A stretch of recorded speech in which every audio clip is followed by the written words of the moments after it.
আজকে একজন এই যে হাজী সেলিমের ছেলে সুলাইমান কবির না কি যেন নাম, ও ধরা পড়েছে। আজকে রাজধানী থেকে ও ধরা পড়েছে।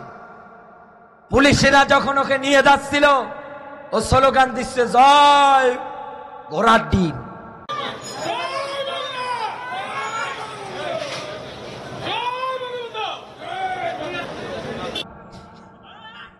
একথা বলে না কেন? ওইভাবে চিল্লিয়ে চিল্লিয়ে স্লোগান দিচ্ছে। লাভ নেই, আর লাভ নেই। খেলা হবে, তোমার নেত্রীরা সব পালিয়ে আছে। কথা বলে পালানোর রাস্তা পাচ্ছে না, আর বেটা এসে একাই বলছে ঘোড়ার ডিম। আরে ভাই, কি একটা অবস্থায় ছিলাম! আল্লাহু আকবারে তাকবীর পর্যন্ত দিতে দিত না, বলতো যে জামাত ইসলামের স্লোগান। কথা বলেন। এ কোরআনের পাখির স্বপ্ন ছিল আরেকবার নবীর রওজা জিয়ারত করার, আরেকবার কোরআনের ময়দানে আসার। জালেমের বাচ্চা জালেম নরেন্দ্র মোদীর সঙ্গে আগের দিন রাতে বৈঠক করে পরের দিনে আমাদের কোরআনের পাখিকে ইঞ্জেকশনের মাধ্যমে বিষ ঢুকিয়ে দুনিয়া থেকে বিদায় করেছে। ব্যারিস্টার সুমন সহকারে এদেশে কোরআনের পাখির হত্যার মামলার সঙ্গে যারাই জড়িত, টপ টু টপ সব কটার ফাঁসি চাই। একটাও যেন পালানোর রাস্তা খুঁজে না পায়। আল্লাহর কোরআনের ব্যাখ্যা, ফামা হিলিল কাফিরিনা আমহিলহুম রুয়াইদা। আমি জালেমদের অবকাশ দেই, ছাড় দেই, কর কত করবি কর, কিন্তু আমি আল্লাহ যেই দিন ধরি ওর বাপ বলার সময় দেই না। আবু লাহাবের জীবনী দিয়ে কথা শুরু করেছিলাম। নবীর দিকে অভিশাপ আর পাথর নিক্ষেপ করার কারণে আল্লাহ সব বরবাদ করে দিলেন। এখানে আলেম যারা আছে জিজ্ঞাসা করেন, শেষে আমার আল্লাহ ওর প্লেগ রোগ দিলেন, সোয়াইসের রোগ। সন্তান স্ত্রীরা ওকে হাত পা বেঁধে না খাইয়ে খাইয়ে মরুভূমির জঙ্গলে ফালিয়ে দিয়ে আসলেন। কুকুর শিয়ালে হিংস্র জানোয়ারে ওর লাশ খেয়েছে। এই দুনিয়ার ময়দানে আপনিও যা করেছেন, হাসিনা দেশে আসেন, ফাঁসি দিয়ে মেরে ফেরাউনের মতো সুটকি বানিয়ে রাখবো। আপনার বানানো আয়না ঘরগুলো রেখে দেবে, মানুষ দেখুক। যেহেতু জমিন ভ্রমণ করা ফরজ, কুল সিরু ফিল আরদ ফানজুর কাইফা কানা আকিবাতুল মুকাদ্দিবিন। আল্লাহ বলেন জমিন ভ্রমণ কর আর দেখ দুনিয়ায় আমার সত্যের অবাধ্য যারা হয়েছিল তাদের কি পরিণতিটা আমি আল্লাহ করেছি। আল্লাহ আপনাকে দেখতে বলছে। আপনার বানানো আয়না ঘরে আপনাকে আটকাবো। আজকে একজন এই যে হাজী সেলিমের ছেলে সুলাইমান কবির না কি যেন নাম, ও ধরা পড়েছে। আজকে রাজধানী থেকে ও ধরা পড়েছে। পুলিশেরা যখন ওকে নিয়ে যাচ্ছিল, ও স্লোগান দিচ্ছে, জয় ঘোড়ার ডিম। একথা বলে না কেন? ওইভাবে চিল্লিয়ে চিল্লিয়ে স্লোগান দিচ্ছে। লাভ নেই, আর লাভ নেই। খেলা হবে, তোমার নেত্রীরা সব পালিয়ে আছে। কথা বলে পালানোর রাস্তা পাচ্ছে না, আর বেটা এসে একাই বলছে ঘোড়ার ডিম। আরে ভাই, কি একটা অবস্থায় ছিলাম! আল্লাহু আকবারে তাকবীর পর্যন্ত দিতে দিত না, বলতো যে জামাত ইসলামের স্লোগান। কথা বলেন। এদেশের কত মানুষকে আপনি এরকমটা করেছেন। ছাত্রলীগ নামে জানোয়ার তৈরি করে হাজারো ছাত্রদের, মাদ্রাসার বাচ্চাদের ধরে নিয়ে গিয়ে অপমানিত করেছেন।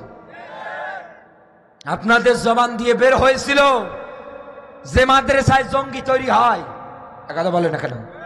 এরকম কথা বলতো না, এরকম ঘোষণা দিত না। এখন তাকিয়ে দেখেন, এই বাংলাদেশের টপ টু টপ আসামির তালিকায় সবচাইতে বড় এরা। এদের যদি বিচার শুরু করেন, দেখবেন এই রংপুর, এই পীরগঞ্জের এতদিনে যারা নেতৃত্ব দিয়েছিল, দায়িত্ব পালন করেছিল, লক্ষ লক্ষ টাকা আত্মসাৎ করেছে। এই বাংলাদেশের ব্যাংকে টাকা জায়গা হয় না, ও সুইস ব্যাংকে টাকা জমায়। কথা বলে এরকম করে বিচার করতে শুরু করে দেন, দেখবেন এদের বাঁচার অধিকার বাংলার মাটিতে হবে না, হবে না, হবে না, হবে না। আর আল্লাহর কোরআনের ইসলামের নিয়ম নীতিতে আমরা যেহেতু বিশ্বাসী, এদিকে তাকান। দুনিয়ায় যদি কষ্ট দিয়ে আপনি একটা মানুষকে ফাঁসির দড়িতে ঝুলিয়ে মারেন, ওর চাইতে বড় অস্ত্র তৈরি হবে আপনাকে মারার জন্য। আমি আব্দুল্লাহ ইবনে মাসউদের জীবনী পড়তে গিয়ে, নবীজির ছোট্ট সাহাবী, জিবরিল আমিন নবীজির কাছে ওহী নিয়ে আসতেছেন সূরা রহমান। নবীজিকে বলছেন নবী আপনি পড়েন।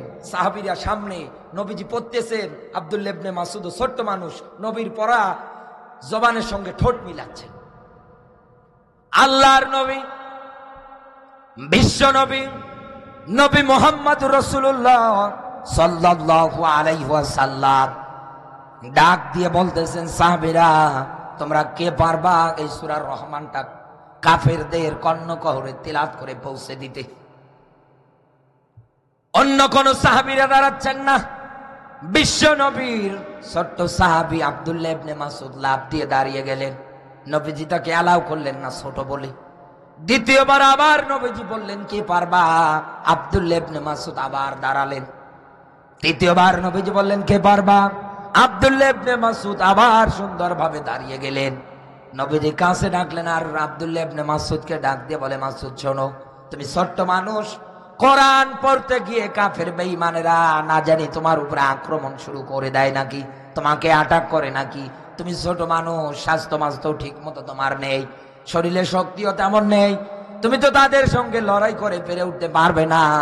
আমি চাই এই জায়গা থেকে একজন শক্তিশালী মানুষ দাঁড়িয়ে যাক আর কাফের কর্ণকহরে সূরা রহমান তেলাওয়াত করে দিয়ে আসুক। বিশ্ব নবী আমার আবার ঘোষণা দিচ্ছেন কে পারবা? আব্দুল্লাহ ইবনে মাসউদ আবার দাঁড়িয়ে গেলেন। একটা পর্যায়ে নবীজি তাকে অনুমতি দিলেন। আব্দুল্লাহ ইবনে মাসউদ পাহাড়ের উপত্যকায় দাঁড়িয়ে নিজের কণ্ঠ ছেড়ে দিয়ে তেলাওয়াত করছে, আর রহমান আল্লামাল কোরআন খলাকাল ইনসান, এরকম করে শব্দ তেলাওয়াত করতেছে। কাফেররা এক জায়গায় উপস্থিত হচ্ছে। আবু জাহেল দৌড় থেকে এসে ডাক দিয়ে বলছে থাম। এ কথা বলে আব্দুল্লাহ ইবনে মাসউদকে উপর থেকে নিচে নামিয়েছে। এমন জোরে একটা চর মেরেছে কানে, কানের পর্দা ফেটে ফিঙ্কি দিয়ে রক্ত বের হচ্ছে। আব্দুল্লাহ ইবনে মাসউদ দুই হাত দিয়ে কান চিপে ধরেছে, হাউমাউ করে কান্না করতে করতে মরুভূমির পথ দিয়ে আব্দুল্লাহ ইবনে মাসউদ নবীজির কাছে যাবেন। নবীজি এদিকে কান্না করতে করতে আসে। আমার সাহাবী আব্দুল্লাহ ইবনে মাসউদকে তারা মনে হয় মারলো। সামনে এসে তাকিয়ে দেখছেন আব্দুল্লাহ ইবনে মাসউদের কান বেয়ে বেয়ে রক্ত বের হচ্ছে। নবীও কান্না করে, আব্দুল্লাহ ইবনে মাসউদও কান্না করে। জিবরিল আমিন ওই জায়গার মধ্যে এসে হাসতেছেন। নবীজি ডাকতে বলেন, জিবরাইল তুমি হাসো কেন? এই জায়গার মধ্যে আমি কান্না করে, আমার সাহাবী কান্না করে, আর তুমি হাসো? ডাক দিয়ে বলছে, হুজুর আমার এমন একটা ঘটনা জানা আছে, আমি শুধু আপনাকে এই মুহূর্তেই বলি, আপনি হাসতে শুরু করবেন। ইতিহাস যারা বর্ণনা করেছেন, যেই দিন বদরের ময়দানে মাসার মুআব্বিস দুই ভাই মিলে আবু জাহেলকে মাটির মধ্যে একেবারে জমিনের মধ্যে শায়িত করে ফেলেছে। আবু জাহেল এখনো মারা যায়নি, হালকা নড়াচড়া করতেছে।